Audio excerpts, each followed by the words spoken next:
bienvenidos nuevamente. Nuestro invitado en este episodio especial desde Irlanda es el Dr. Gerard Casey. Lo interrumpimos en medio de su historia, así que voy a dejar que continúe. Estaba en la Universidad de Notre Dame. Fue a finales de los años 70 y comienzos de los 80, así que llegué a un punto en donde había tenido mi primer hijo. Mi esposa Patricia y yo tuvimos a Brendan, nuestro primogénito, y me cambió la perspectiva. En lugar de estar enfocado en nosotros, me empecé a preocupar por este niño. A la misma vez tuve dos experiencias que fueron fundamentales. La primera, tenía muy buenos amigos. No quiero que a usted le dé vergüenza, así que no voy a decir su nombre. Pero él y su esposa y yo y mi esposa fuimos al cine cierta noche. Y regresamos a nuestro departamento y tuve que enseñarles a tomar té correctamente. Así que tomamos una taza de té. Fue una noche larga, así que mi esposa se fue a dormir y su esposa regresó al departamento de ellos. Así que nos encontrábamos sentados platicando, éramos muy buenos amigos. Debe de haber sido alrededor de la 1 de la mañana. De pronto nos quedamos en silencio como hacen a veces los buenos amigos. No siempre hay que hablar, simplemente estábamos sentados pensando. Y súbitamente me dijo, ¿por qué no eres cristiano? Nunca nadie me lo había preguntado. Por lo menos no desde que tenía 16 años. ¿Por qué no eres cristiano? Me puse a pensar. Me puse a enumerar las razones que tenía desde los 16 años. Pero fue algo curioso. Fue como si me hubieran desdoblado y me pudiera ver a mí mismo diciendo esas cosas. Y súbitamente me di cuenta que había un vacío, que no estaba completamente seguro de lo que creía ya más. Había dejado atrás el hecho de saber si lo creía o no lo creía. Súbitamente se trataba de alguien más diciendo esas cosas. Fue una experiencia bastante curiosa. Y súbitamente me di cuenta que me había desviado de donde había estado.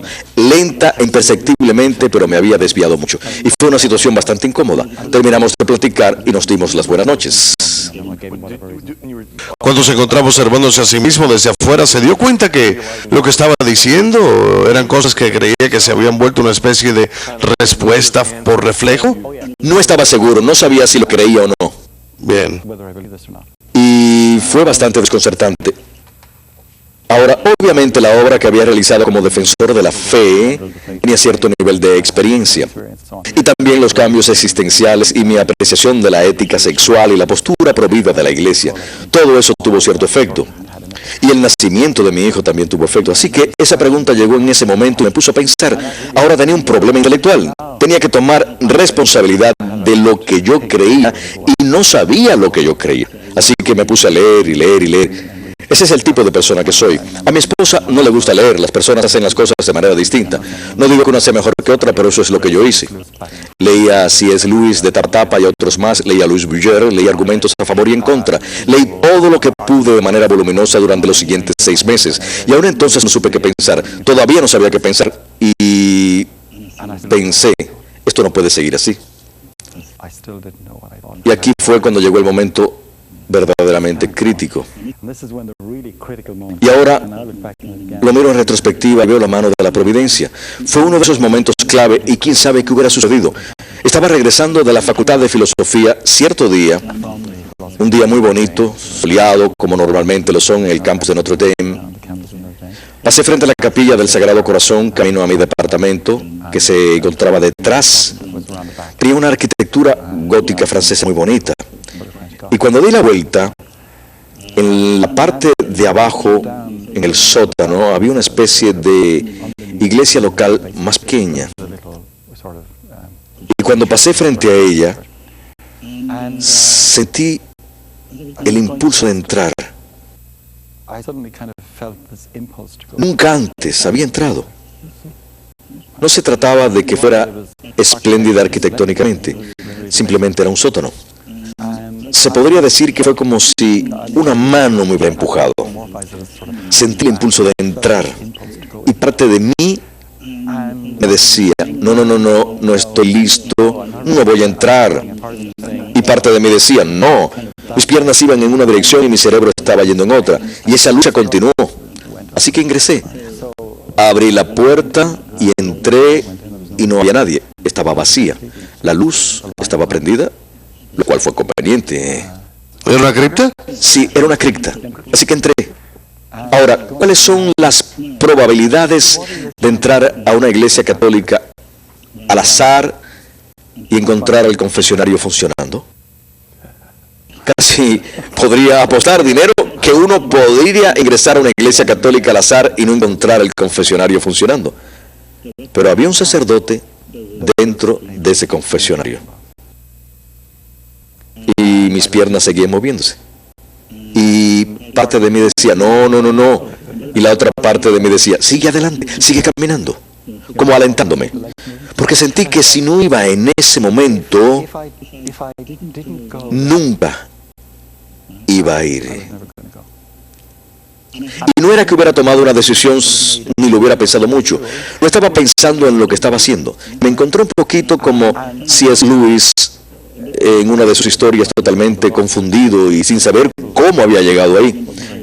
Me encontré en el confesionario y me seguía preguntando cómo había llegado ahí. Ahí, cuando la historia empieza a ir mal, le dije, bendígame Padre, pues he pecado. ¿Cuándo fue la última vez que se confesó? Y entonces me puse a pensar, habían pasado 13 o 14 años desde mi última confesión. Entonces hubo un silencio. Tuve que hacerlo al vuelo. A propósito, esa no es la manera en que uno debe confesarse. Recuerden que hay que seguir ciertas pautas. Entonces me confesé lo mejor que pude. La iglesia estaba completamente en silencio. No había nadie más. Estábamos solamente el sacerdote y yo, y obviamente Dios. Y cuando terminé, hubo un silencio terrible. Pensé, creo que le he causado un ataque al corazón. Debe haberse desmayado adentro. Pensé, ¿qué le hice a este pobre hombre? Estábamos en silencio, parecía una eternidad. Quizás solamente hayan sido 15 o 20 segundos. Y entonces observé una reacción increíble. Me dijo, no sabe cuán inmensamente privilegiado me siento de estar aquí hoy y poder escuchar su confesión. Y continuamos a partir de ahí. Y recibí mi penitencia. A propósito, todavía estoy cumpliendo mi penitencia. Fue bastante severa, como se pueden imaginar. Me la merezco. Miltereums o algo así, ¿no? Tengo que reponer todas las misas a las que falté antes y todavía lo estoy haciendo, pero su reacción fue extraordinaria. En ese momento sentí la conexión, sentí que estaba en casa, de regreso. Y había unos cuantos cabos sueltos que atar. El tipo de búsqueda que emprendí, el deseo de encontrar respuestas que la filosofía no me pudo dar a la edad de 20 años y que todavía no podía darme, no era culpa de la filosofía, simplemente era el lugar equivocado. Las pude encontrar ahí y me encontré de regreso. Y la pregunta era, ¿ahora qué? Porque mi esposa no estaba de regreso. Así que regresé a casa y le di las noticias a ella. No le gustó mucho, se podrán imaginar, sobre todo porque yo tuve un papel clave para que ella se fuera de la iglesia. Y su actitud fue, bueno, si crees que te voy a seguir a todos lados cada vez que cambies de opinión, estás muy equivocado. Pero esa fue su historia, y ella se la puede contar. En resumidas cuentas, ella regresó, pero a través de una ruta distinta. En su mayoría a través de la oración a Nuestra Señora, una especie de oración hipotética a la Virgen en caso que existiera. ¿Sabes cómo rezan los ateos? Dios, si existes, salva mi alma. Nuestra oración era la Virgen y en resumidas cuentas ella regresó. Pero antes de eso la pregunta fue, ¿qué vamos a hacer con Brendan? Por supuesto que yo quería que fuera bautizado, así que estuvo de acuerdo con eso. Y cuando tenía alrededor de 8 meses de edad fue bautizado. Fue maravilloso. Con el padre Ed Macmillan, quien es uno de mis profesores de filosofía y también sacerdote de Notre Dame. Y entonces la fe empezó a crecer en mí. Hay ciertas cosas de las cuales uno nunca se puede recuperar. A causa del alejamiento, que fue como un jarrón que se había roto, no se podía pegar totalmente. Nunca me ha sido posible recuperar ese apego a la fe que es como un reflejo, el cual yo tenía cuando era niño. Yo lo tenía y era muy fuerte en mí cuando era niño. Pero hay un lado grato. Existe un lado grato. De hecho es que al haber estado del otro lado y haber hecho y visto todas esas cosas, ya no hay tentaciones. Existen tentaciones de otro tipo, pero yo he estado del otro lado y lo he visto y no funciona. Y ahora sí, gracias a la providencia y a la gracia de Dios, que no regresaría nunca ahí. En ese sentido, mi fe está completamente anclada. En ese sentido es inamovible. No es una presunción personal, es la gracia. Y así son las cosas. Y la ventaja, existen ciertas ventajas curiosas. Habiendo estado alejado de la iglesia desde mediados de los años 60 hasta comienzos de los años 80, me perdí muchos de los problemas que hubieron. Interesante. Sí, me perdí muchos de los problemas que hubieron. Y cuando regresé me sentí muy agradecido por haber regresado, ya que quería ser un católico fiel y creyente. Y me puedo poner mi mano en mi pecho tanto ahora como en aquel entonces y decir, creo todo lo que la iglesia cree y enseña, sea lo que sea, incluso si no lo sé, porque confío en la iglesia y lo puedo hacer y me puedo relajar. Ya no estoy luchando en contra de la fe. Estoy viviendo la fe como cualquier católico lo hace. Estoy poniendo en práctica mi fe y todas las cosas que creemos. Siempre existe una lucha, pero la fe en sí misma ya no es un problema. Ya no tengo más preguntas como las tenía antes. Y curiosamente, eso tuvo un efecto beneficioso en todo tipo de cosas, incluyendo mi filosofía, porque ya no esperaba que la filosofía lograra lo que no podía lograr.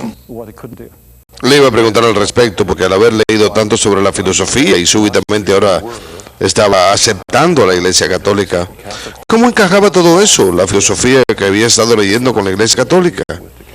¿Pasó por una etapa así? Su carrera era la filosofía, ¿no? Sí, me faltaba 1 año o 2 para terminar mi doctorado, así que era de esperarse que tuve preguntas. Pero en cierta forma, nuevamente, no quiero sonar arrogante, pero sé que existe una sola verdad, ¿no? Cristo es la luz y el camino. Existe una sola verdad. Así que, aunque hubo dificultades para reconciliar estas dos corrientes, y aunque no haya tenido todas las respuestas, me fue posible hacerlo. No me molestó. Significa que tengo una tarea que cumplir y un trabajo que hacer. Tengo que consultar a otras personas, pero sé dónde yace la verdad. Una de las cosas maravillosas de ser católico, como estoy seguro que lo has experimentado, es que desde afuera aparenta ser una especie de esclavitud, de prisión, pero de hecho es una liberación. Le da poder a uno, lo libera a uno en cierta forma. Y como tengo confianza suprema en Dios, que creó todo, incluyéndome a mí y el universo en el cual existo, es un lugar de orden y razón que tenemos, que Dios nos ha otorgado. Es un don divino que tenemos y por lo tanto no hay conflicto entre la razón usada de manera correcta y los artículos de la fe. No puede haber. Puede que parezca que haya, pero esa es una tarea para nosotros, los filósofos y los teólogos. No estamos viviendo en el jardín del Edén. Tenemos una tarea que realizar. Así que eso fue bueno.